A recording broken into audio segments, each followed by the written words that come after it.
بہت بڑا فٹ بال نیشن نہیں ہے۔ تاریخی لحاظ سے کہا جاتا ہے کہ یہ اولمپک تحریک یہ عمرہ کا ایک کلب بن چکا ہے جہاں کرپشن جو ہے بہت عام ہے۔ اس کا آغاز کہا جاتا ہے کہ سالٹ لیک سٹی کو جو ہوسٹنگ رائٹس دیے گئے وہ بھی کرپشن کا پیسہ استعمال کیا گیا۔ پھر اٹلانٹا اولمپک میں کوکا کولا کمپنی نے اربوں روپے خرچ کیے، وہ بھی کرپشن کا ایک بہت بڑا ذریعہ بنے۔ اور یہ کہا جاتا ہے کہ جو اولمپک تحریک ہے اس کے جو ممبران ہیں ان کو مختلف مواقعوں پر اپنے مقصد کے فوائد حاصل کرنے کے لیے مالی تحفے، جنسی ترغیبات، غیر ملکی سیاحتی دورے اور بے شمار دوسری ترغیبات دی جاتی رہی ہیں۔ اور اس حوالے سے بے شمار تحقیق ہوئی ہے، دنیا میں ایف بی آئی نے تحقیق کی ہے، لارڈز آف رنگ اور بے شمار دوسری، ان تمام دنیا یہ سب تماشا بہت حیرت سے دیکھ رہی ہے۔ بات ہو رہی ہے ماڈرن اولمپکس میں کرپشن کی، تو اس حوالے سے ناقدین یہ کہتے ہیں اپنی موت تک اس کی گردن پر سوار رہتے ہیں۔ اس ضمن میں وہ اسپین سے تعلق رکھنے والے سابق بیوروکریٹ انتونیو سمرانج کی خصوصی طور زر جہاں بھی آتا ہے ساتھ زرر لے کر آتا ہے۔ یہ سمرانج کا ہی زمانہ تھا کہ اس نے ٹیلی ویژن رائلٹی، اولمپک کے انعقاد کے خواہش مند شہروں میں بڈنگ اور اسپانسرشپ جیسے مارکیٹنگ ٹیکنیک کے ذریعے اسے نہ صرف مالی اعتبار سے خود کفیل بنایا بلکہ وسائل کے اعتبار سے اسے دنیا کی دولت مند ترین تنظیم میں ڈھال دیا۔ لیکن تبدیلی کے ان مراحل سے گزرتے ہوئے اس کے کئی ارکان نے بہتی گنگا میں خوب اشنان کیا۔ دوستو، جدید اولمپک تحریک کو ایک اور چیز جس نے بہت زیادہ نقصان پہنچایا ہے وہ جنگیں ہیں، بائیکاٹ، تشدد کی سیاست ہے۔ اس حوالے سے 130 سال کی مختصر سی تاریخ میں اولمپک نے بہت سے نقصانات اٹھائے ہیں، بائیکاٹس کا سامنا کیا ہے۔ ہم نے آپ کو بتایا تھا کہ 1916، 1940 اور 1944 میں تو یہ کھیل منعقد ہی نہیں ہو سکے جنگوں کے باعث، مگر اس کے علاوہ بھی 130 سال کی تاریخ بھری پڑی ہے بائیکاٹ سے، تشدد سے۔ اس حوالے سے بھی آپ کو آگاہ کرتے ہیں۔ اچھا، اس کا احوال بڑا دلچسپ ہے۔ ابھی جو حال ہی میں اولمپکس منعقد ہوئے پیرس میں، اس میں کیونکہ روس اور بیلاروس نے یوکرائن پر حملہ کیا تھا تو پہلے تو اولمپک کمیٹی نے فیصلہ کیا کہ روس اور بیلاروس کو باہر کر دیا جائے اولمپک سے، مگر پھر نسبتاً نرم موقف اختیار کرتے ہوئے یہ فیصلہ ہوا کہ ان کھیلوں میں روس کا پرچم اور قومی ترانہ نہیں بجایا جائے گا اور روس کے کھلاڑیوں کو نیوٹرل ایتھلیٹس کے طور پر حصہ لینے کی اجازت دی جائے گی۔ مگر آپ دوہرا معیار عالمی طاقتوں کا اور انٹرنیشنل اولمپک کمیٹی کا دیکھیے کہ اسرائیل نے غزہ پر حملہ کیا، 50,000 سے زائد معصوم بچوں اور عورتوں کو لقمہ اجل بنا دیا، مگر اس کے خلاف آئی او سی کوئی بھی کردار ادا کرنے سے قاصر ہے۔ اس سے پہلے بیجنگ اولمپک میں آپ کو یاد ہوگا کہ ناقدین کا یہ کہنا تھا کہ چین جو لوگر آبادی ہے، مسلمان اقلیت، اس کے خلاف جو جینوسائیڈ کی پالیسی اختیار کیے ہوئے ہے اس کو دیکھتے ہوئے چین پر اولمپک پہ پابندیاں عائد کرے۔ تو یہ دوہرے معیار ہیں دنیا کے جس کا ہم مشاہدہ کرتے رہتے ہیں۔ اگر ہم نظر دورائیں ماڈرن اولمپکس میں بائیکاٹ، تشدد اور سیاست کی تاریخ پر، تو اس کا مختصر سا اجمالی جائزہ یہ ہے کہ 1936 کے برلن اولمپکس کو ہٹلر کی نازی حکومت نے دنیا پر اپنی نسلی برتری ثابت کرنے کے لیے استعمال کیا۔ آریائی نسل کی برتری کے علمبردار روڈولف ہٹلر کی نسلی برتری کے غرور کو حبشی نژاد جیسی اوون نے ان کھیلوں کو پروپیگنڈا مقاصد کے لیے استعمال کرنے کے لیے نازی پارٹی نے اولمپیا نامی شاہکار فلم میں آریائی برتری کا پرچار کیا۔ پھر میلبورن اولمپک کے دوران نہر سویس کے بحران اور ہنگری میں روسی جارحیت کے خلاف رد عمل کے طور پر کچھ ممالک نے اپنی ٹیمیں بھیجنے سے انکار کر دیا۔ میکسیکو اولمپک کے دوران امریکی ایتھلیٹ ٹامی سمتھ اور جان کارلوس نے 200 میٹر میں امریکہ میں جاری نسلی امتیاز کی پالیسیوں کے خلاف بطور احتجاج رسم تقسیم انعامات کے دوران سیاہ دستانے پہنے اور امریکی پرچم کشائی کے دوران سر جھکا دیے تو انہیں بطور سزا ملک واپس بھیج دیا گیا۔ میونخ اولمپک کے دوران بلیک سپٹمبر نامی فلسطینی تنظیم کے مسلح دہشت گردوں نے اسرائیلی کھلاڑیوں کو یرغمال بنا لیا اور اس افسوسناک واقعے کا اختتام المیے کی شکل میں ہوا، جس میں 9 حملہ آور اور اسرائیلی دستے کے 2 ارکان اور 1 پولیس افسر جان سے ہاتھ دھو بیٹھے۔ پھر مونٹریال کینیڈا اولمپکس کا 22 ممالک نے، جس میں سے بیشتر کا تعلق افریقہ سے تھا، بائیکاٹ کیا۔ وہ جنوبی اولمپک کے دوران روس کے افغانستان پر قبضے کے خلاف امریکہ کی شرح پر بہت سے ممالک نے ان کھیلوں کا بائیکاٹ کیا، اور جواب کے طور پر پھر کمیونسٹ بلاک نے امریکہ میں ہونے والے اولمپکس کا بھی بائیکاٹ کیا۔ تو یہ ایک تاریخ ہے بھرپور، جس میں تشدد بھی ہے، بائیکاٹ بھی ہے اور جنگیں بھی ہیں۔ 130 سال کی مختصر عمر میں ایک اور وبا جس نے اولمپک کو اپنی لپیٹ میں لیے رکھا، وہ ہے ممنوع ادویات کا استعمال، پرفارمنس انہانسنگ ڈرگز جس کو کہا جاتا ہے۔ کھیل میں جیتنے کی خواہش جوں معیار آگے بڑھ رہا ہے کھلاڑیوں کا، وہ زیادہ سے زیادہ ہوتی جا رہی ہے۔ اس میں کوئی بری بات بھی نہیں، اپنی خدا کی دی ہوئی صلاحیتوں کا بہترین استعمال، دنیا کو دکھانا، شو کیس کرنا بہت اچھی بات ہے، لیکن جب اس کی کوشش میں آپ جائز ناجائز کو نظر انداز کریں، بائی ہوک اور بائی کروک جیتنے کی کوشش کریں، تو پھر اس میں ممنوع ادویات کا بڑا دخل عمل ہے۔ اور یہ سلسلہ سرد جنگ یعنی کولڈ وار کے زمانے کا ہے، جب مغربی جرمنی کے ایتھلیٹ جو ہیں انہیں سرکاری سرپرستی میں ایسی ادویات دی جاتی تھی جن سے ان کے جسم میں پرفارم کرنے کی صلاحیت کئی گنا بڑھ جاتی تھی۔ اور اب آپ جانتے ہیں اولمپک جیسے کھیلوں میں فرسٹ اور سیکنڈ کا فیصلہ سپلٹ سیکنڈ سے ہوتا ہے، سیکنڈ کے 100ویں حصے میں ہوتا ہے۔ اگر ایسی ادویات استعمال ہوں گی تو انہیں استعمال کرنے والے کھلاڑی کو یقینی طور پر ایک غیر قانونی ایج مل جاتا ہے۔ یہ ایک بہت بڑا چیلنج ہے، اور جیسے میں نے کہا کہ سرد جنگ کے زمانے میں دنیا 2 حصوں میں بٹی ہوئی تھی۔ ایک طرف کیپٹلزم تھا جس کا سرخیل امریکہ تھا، اور وہ اپنے کھلاڑیوں کے ذریعے یہ بتانا چاہتا تھا کہ دنیا میں کمیونزم کا نظام ناکام ہے، اور کیپٹلزم جو ہے وہ انسانی جسم اور ذہن کو بہترین طریقے سے پیش کرتا ہے۔ جبکہ کمیونزم رجیم جو تھی، جو آئرن کرٹن میں تھی، ان کی کوشش یہ تھی کہ دنیا کو بتایا جائے کہ کمیونزم میں انسانی جسم اور ذہن کی سب سے اچھی پرورش ہوتی ہے۔ کیپٹلزم اور کمیونزم کی اس جنگ نے اولمپک تحریک کو بھی بری طرح متاثر کیا، اور ناجائز ادویات، پرفارمنس انہانسنگ ڈرگ کا استعمال حیرت انگیز طور پر کئی گنا بڑھا، اور اس میں بے شمار سکینڈل بھی دنیا کے سامنے آئے۔ بہت سے کھلاڑیوں کو بے دخل بھی کیا گیا۔ آپ کو یاد ہوگا 88 سیول اولمپکس سے دیکھنے میں سیول گیا تھا، وہاں پر بین جانسن اور کارل لوئس کے مابین 100 میٹر ڈیش ہوئی تھی۔ وہ دوڑ جو ہے 100 میٹر جو فاسٹسٹ مین آن ارتھ کہلاتا ہے، کارل لوئس نے جیت لی تھی، مگر پھر چند ہی گھنٹوں بعد پتہ چلا کہ اس کے جو یورین کا سیمپل ہے اس میں ممنوع ادویات کے اجزاء پائے گئے ہیں، اور اسے گولڈ میڈل سے سٹرپ کر کے اور منہ پر تولیہ رکھ کر کینیڈا واپس جانا پڑا۔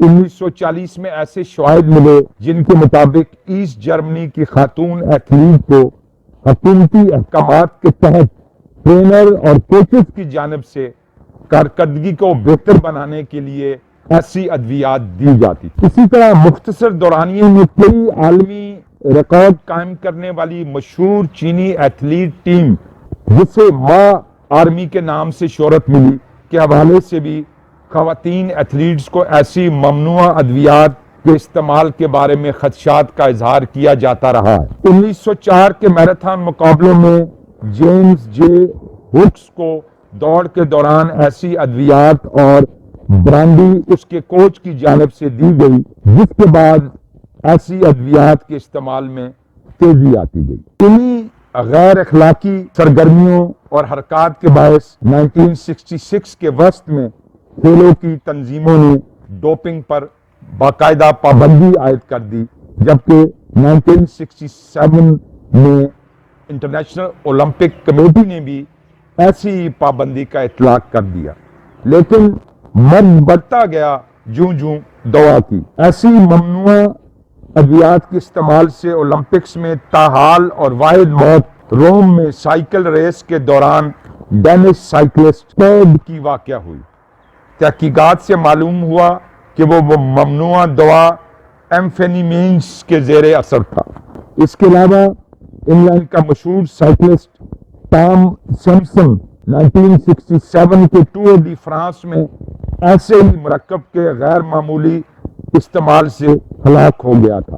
اور اگر سائیکلنگ کی بات کریں تو جو سائیکلنگ کا لیجنڈ ہے امریکہ کا لانس آرمسٹرانگ، جسے کسی وقت دنیا کا سب سے بڑا کھلاڑی بھی قرار دیا جانے لگا تھا، اس پر بھی ایسی ادویات کا استعمال ثابت ہو چکا۔ پہلا اولمپئن ایتھلیٹ جس کا ڈوپ ٹیسٹ مثبت آیا وہ 1968 میں سویڈن کا ہینس کنر تھا۔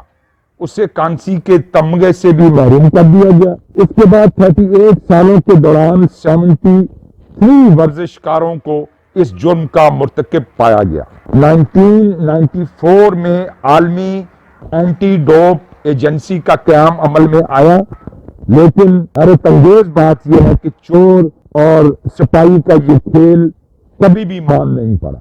بیس بال کے نامور امریکی کھلاڑی راڈرکس حال ہی میں ایسی ادویات کے مرتکب پائے گئے۔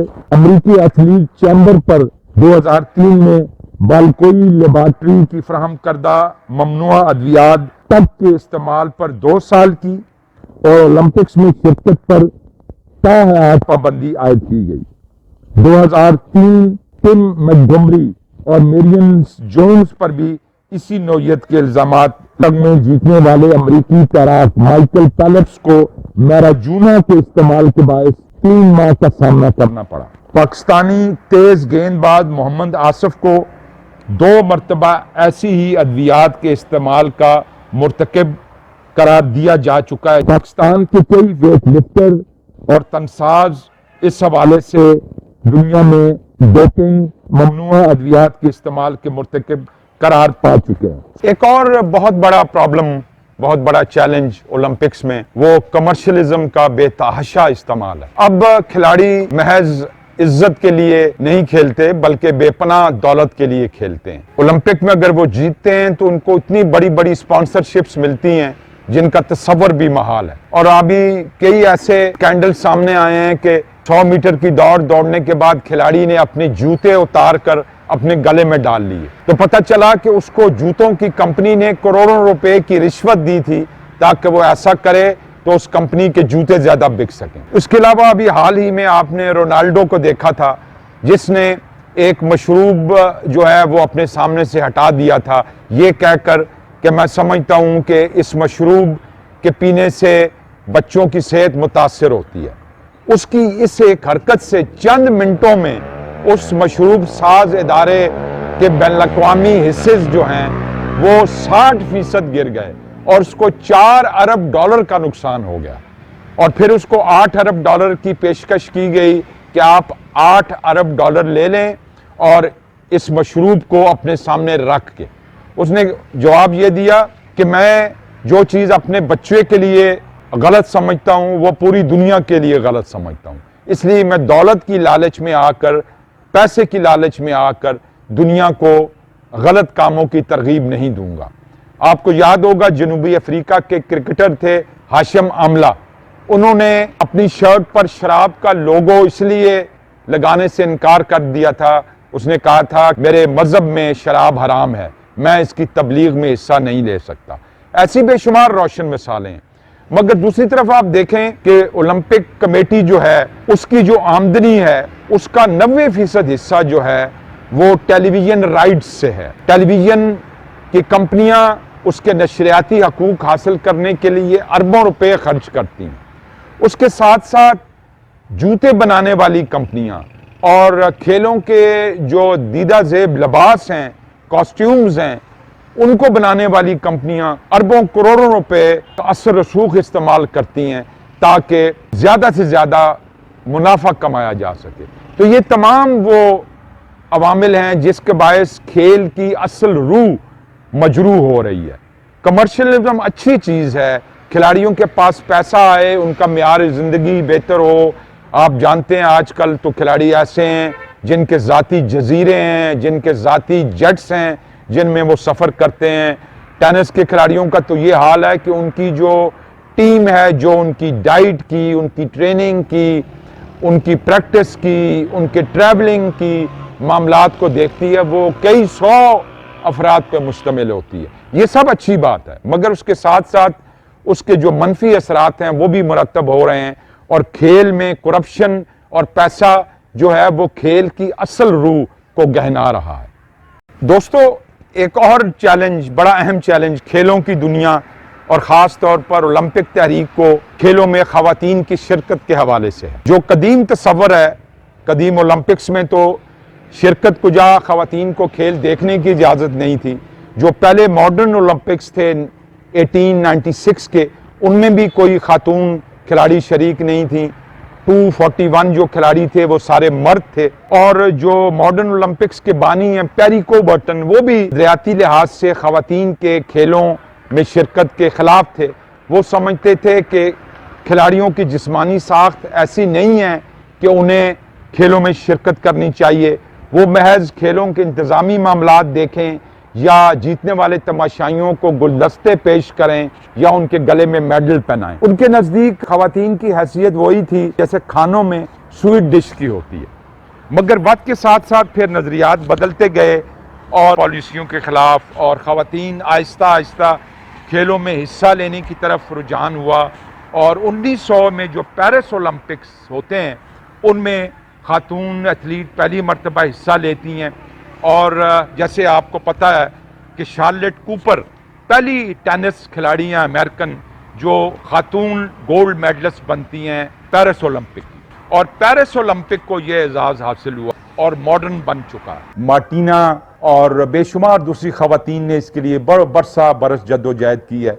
اور جینڈر ایکویلٹی کا تو اب یہ دلچسپ خبر آپ کو یہ دوں کہ اب جو اولمپکس ہوئے ہیں ان میں برطانیہ، کینیڈا اور چین کی جو ٹیمیں تھیں ان میں خواتین کی تعداد مردوں سے زیادہ تھی، کہ پہلی مرتبہ ایک ٹرانسجینڈر نے ویٹ لفٹنگ میں جو ہے وہ حصہ لیا ہے۔ اسی طرح ٹرانسجینڈر کے حوالے سے بات کر رہے ہیں تو پیرس اولمپک میں باکسنگ میں بھی ایک ٹرانسجینڈر خاتون جس میں زیادہ اثرات فیمیل کے پائے جاتے تھے اس کو شرکت کی اجازت دی۔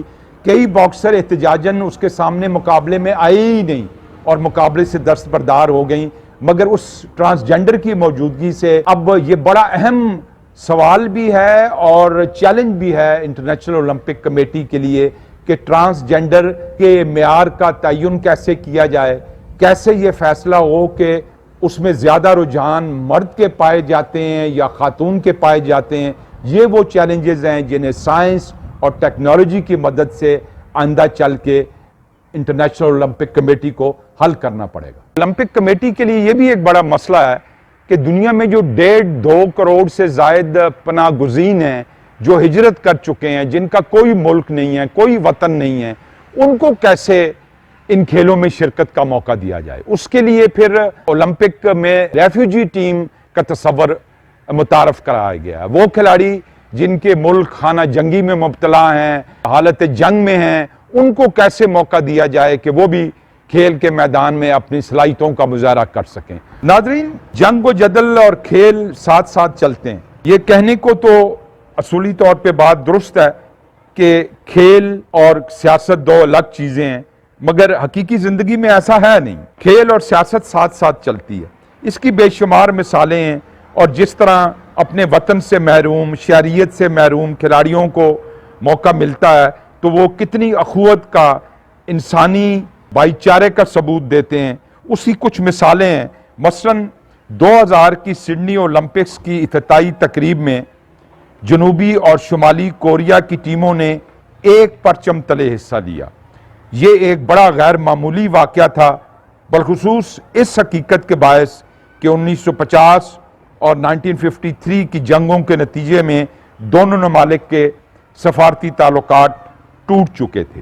اسی طرح یہ جو پیرس اولمپکس ہوئے ہیں ان میں ایک سیلفی جس میں شمالی کوریا کے کھلاڑی نے جنوبی کوریا کے کھلاڑی کے ساتھ مل کر سیلفی لی، اس کو بھی بڑی شہرت ملی۔ سڈنی میں مشل برداری کے آخری مرحلے کی دوڑ آسٹریلیا کے آبائی باشندے کیتھی فری مین نے نبھائی، جبکہ 2004 کی اولمپک کھیلوں میں غیر ملکی قبضے اور خانہ جنگی کے باوجود عراق کی فٹ بال ٹیم نے نہ صرف شرکت کی بلکہ سیمی فائنل تک بھی رسائی حاصل کی۔ 2004 کے بیجنگ اولمپکس میں ایسی ایک صورتحال اس وقت پیش آئی جب خانہ جنگی اور انتہا پسندی کا شکار ملک افغانستان کے کھلاڑی نے ٹائیکوانڈو میں میڈل حاصل کر کے دنیا کو حیران کر دیا۔ کھیلیں انسان کو ایک لڑی میں پروتی ہیں اور بنی نوع انسان کا مشترکہ ورثہ اور میراث ہیں۔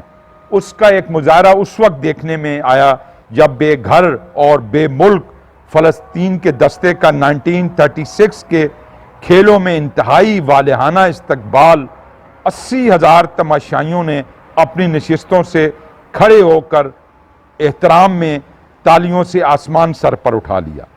یہ منظر آج تک لوگوں کے حافظے میں محفوظ ہے۔ یہی صورتحال 2004 کے سڈنی اولمپکس میں 2002 میں آزادی حاصل کرنے والے ننھے سے ملک ایسٹ تیمور کے دستے کو پیش آئی۔ ادھر ایرانی حکومت نے اپنے کھلاڑیوں کو اسرائیلی کھلاڑیوں سے کسی بھی میچ میں نہ کھیلنے کی خصوصی ہدایات جاری کر رکھی ہیں۔ اصول کی خاطر اپنے اولمپک کے ممکنہ میڈل کی قربانی سے بھی ایران نے دریغ نہیں کیا، کیونکہ اس کا دیرینہ اصولی موقف رہا ہے کہ اسرائیل ایک ناجائز ریاست ہے۔ ناظرین، ہم نے آپ کے ساتھ ڈسکس کیے اولمپک تحریک کو درپیش پڑے چیلنجز بہت بڑے ہیں۔ کیا اولمپک تحریک میں اتنی صلاحیت ہے کہ ان چیلنجز کا مقابلہ کر سکے؟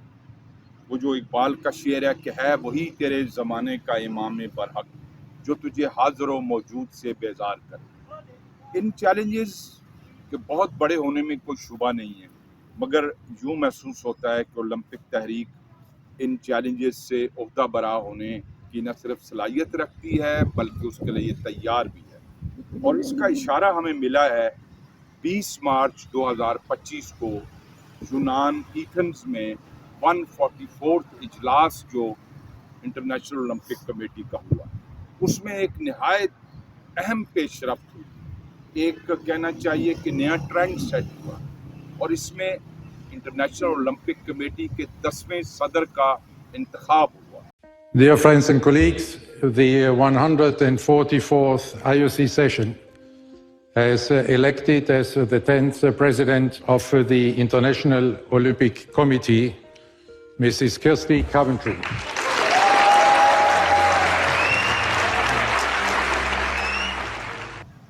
زمبابوے سے تعلق رکھنے والی 41 ایئر کی کرسٹی کوونٹری کو 10واں صدر منتخب کیا گیا۔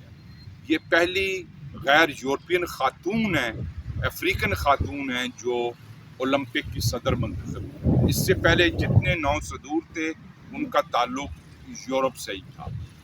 پہلی خاتون، وہ جو ہم شروع سے بات کر رہے ہیں کہ جینڈر ایکویلٹی کے لیے، خواتین کے مساویانہ حقوق کے لیے جدوجہد دنیا میں بھی جاری ہے اور اولمپک تحریک میں بھی جاری ہے۔ UN یہ کہتا ہے کہ 125 سال بعد 2156 میں دنیا میں جینڈر ایکویلٹی آئے گی، مگر اولمپک تحریک اس سے آگے بڑھ گئی اور اس نے اپنا 10واں صدر ایک خاتون کو منتخب کیا ہے جن کا تعلق افریقہ اور زمبابوے سے ہے۔ 41 ایئرز کی کرسٹی اولمپک تیراک ہیں۔ دنیا کی کھیلوں کی سب سے طاقتور تنظیم کے صدر کے انتخابات بہت بڑے انتخابات ہیں۔ یہ ہمارے ہاں کی طرح فارم 47 کے انتخابات نہیں ہیں، اور یہ اتنی بڑی شخصیت ہے انٹرنیشنل اولمپک کمیٹی کی صدر کہ اسے دنیا کا غیر رسمی وزیر اعظم کہا جاتا ہے۔ کرسٹی کوونٹری کا مقابلہ اسپورٹس کے بڑے بڑے دیو کامد ہیوی ویٹ سے تھا، اور 7 مرد تھے جو ان کے مقابلے میں تھے۔ سیباسٹین کو جو ورلڈ ایتھلیٹک فیڈریشن کے صدر ہیں اور 1500 میٹرز مڈل ڈسٹنس کے اولمپک گولڈ میڈلسٹ ہیں، ان کو شکست دی ہے انہوں نے۔ اس کے علاوہ انہوں نے وین انطونیو سمرانچ جونیئر، سمرانچ کے صاحبزادے ہیں، اسپین سے تعلق ہے، بہت مضبوط امیدوار تھے، ان کو بھی ناکامی سے دوچار کیا۔ وہ جو شاعر نے کہا کہ زندہ رہنا ہے تو حالات سے ڈرنا کیسا، جنگ لازم ہو تو لشکر نہیں دیکھے جاتے۔ کرسٹی کون ہے، ان کی اچیومنٹ کیا ہے؟ ناظرین، 8 سالوں کے لیے وہ صدر منتخب ہوئی ہیں اور انٹرنیشنل اولمپک کمیٹی کے 206 ممالک ممبر ہیں، مگر ووٹنگ رائٹ 110 ممبران کے پاس ہے۔ انہوں نے ہی ان کو منتخب کیا ہے۔ ان کے حق میں 49 ووٹس آئے ہیں 110 میں سے، جبکہ سیباسٹین کو 8 ووٹ ملے ہیں اور وین انطونیو سمرانچ جونیئر کو 28 ووٹس ملے ہیں۔ تو اس سے آپ اندازہ لگا سکتے ہیں کہ کتنی بڑی تبدیلی ہے۔ کرسٹی جو ہیں وہ 16 سپتمبر 1983 کو ہرارے زمبابوے میں پیدا ہوئی اور یہ انٹرنیشنل اولمپک کمیٹی کی 10ویں صدر ہیں، پہلی خاتون صدر ہیں، پہلی غیر یورپین صدر ہیں اور پہلی افریقن صدر ہیں۔ 41 سال ان کی عمر ہے۔ یونیورسٹی آف الاباما سے انہوں نے ہوٹل مینجمنٹ میں بیچلرز کی ڈگری حاصل کی ہے۔ سابقہ اولمپک تیراک ہیں، 2 گولڈ میڈلسٹ جیت چکی ہیں اور یہ زمبابوے کی وزیر کھیل اور یوتھ افیئرز بھی رہی کہ ان کی شادی ان کے سابقہ مینیجر ٹائرون سے ہوئی ہے اور ان کے 2 بچے ہیں۔ اب جو ان کو چیلنجز درپیش ہیں، ان چیلنجز میں سب سے بڑا چیلنج تو یہ ہے کہ 2028 LA اولمپکس جو امریکہ میں منعقد ہونے والے ہیں اور امریکن پریزیڈنٹ جو ہیں ٹرمپ، وہ طاقت کے نشے میں چور ہیں اور انہوں نے ایک فیصلہ کیا ہے کہ جو کراس جینڈر ایتھلیٹس ہیں ان کو مرد ایتھلیٹس کے ساتھ کھیلنے کی اجازت نہیں دی جائے گی اولمپکس میں۔ طاقتور آدمی، دولت مند آدمی چاہے احمقانہ بات بھی کر رہا ہو تو جو غریب لوگ ہیں وہ اس کو اقوال زری سمجھ کر سنتے ہیں۔ اب دیکھنا ہے کہ کرسٹی اس چیلنج سے کیسے مقابلہ کرتی ہیں کہ وہ کراس جینڈر کھلاڑیوں کے لیے اولمپک میں کیسے گنجائش اور جگہ پیدا کرتی ہیں۔ اس کے علاوہ دوسرا بڑا چیلنج ان کو ہوگا کہ روس کو جو باہر کر دیا گیا تھا اولمپک سے اور اولمپک میں ان کو نیوٹرل کھلاڑیوں کی حیثیت سے داخلے کی اجازت تھی، اس چیلنج سے کیسے عہدہ برا ہو۔ اس کے علاوہ یہ جو چیلنجز ہم نے اس پروگرام میں آپ کے ساتھ شیئر کیے، جس میں کرپشن کا ناصور ہے، ممنوع ادویات ہیں اور بے شمار دوسرے مسائل ہیں، ان سے آپ ان کو عہدہ برا ہونا ہے۔ مگر وہ جو کہتے ہیں کہ ہے شباب اپنے لہو میں جلنے کا نام، تو اب اولمپک نے یہ ثابت کیا ہے کہ وہ ایک ڈائنامک، ایک پروگریسو اور عہد حاضر سے ہم آہنگ رہنے والی تنظیم ہے۔ کس حد تک وہ اپنے چیلنجز پر قابو پا سکتے ہیں۔ ناظرین، محمد توفیق اور اعجاز الحق، ہم دونوں نے بڑی گہری تحقیق اور بے شمار لٹریچر کا مطالعہ کرنے کے بعد جدید اولمپک تحریک کو درپیش چیلنجز کا خلاصہ آپ کے سامنے پیش کیا اور یہ آپ کے ساتھ شیئر کرنے کی کوشش کی کہ انسان ارتقائی منازل سے گزر رہا ہے اور وہ روز روز نئے تجربات، مشاہدات کی روشنی میں اپنے مستقبل کی راہ تلاشتا ہے۔ کھیل میں بھی اس نے جدید ٹیکنالوجی اور سائنس کا مؤثر استعمال کیا ہے اور دنیا کو یہ بتایا ہے کہ سائنس انسان کے کان میں کائنات کی وہ سرگوشی ہے جس سے وہ کائنات تسخیر کرنے کی دعوت دیتی ہے فطرت ہمیں۔ کیا ہم ترقی، تہذیب اور جدیدیت کی اس دوڑ میں دنیا کے ساتھ قدم ملا کر قدم چل رہے ہیں یا اس سے بہت پیچھے رہ گئے ہیں؟ اس کا فیصلہ ہم آپ کے حسن ظرف پہ چھوڑتے ہیں۔ اپنے اپنے گریبان میں جھانکیں تو اس کا جواب مل جائے گا، اس امید کے ساتھ کہ آپ اولمپک جدید اور قدیم چیلنجز کے ان پروگراموں سے لطف اندوز ہوئے ہوں گے۔ محمد توفیق اور اعجاز الحق اس دعا کے ساتھ کہ اللہ آپ کو آسانیاں عطا فرمائے اور دوسروں میں آسانیاں تقسیم کرنے کا شرف عطا فرمائے، اجازت چاہتے ہیں۔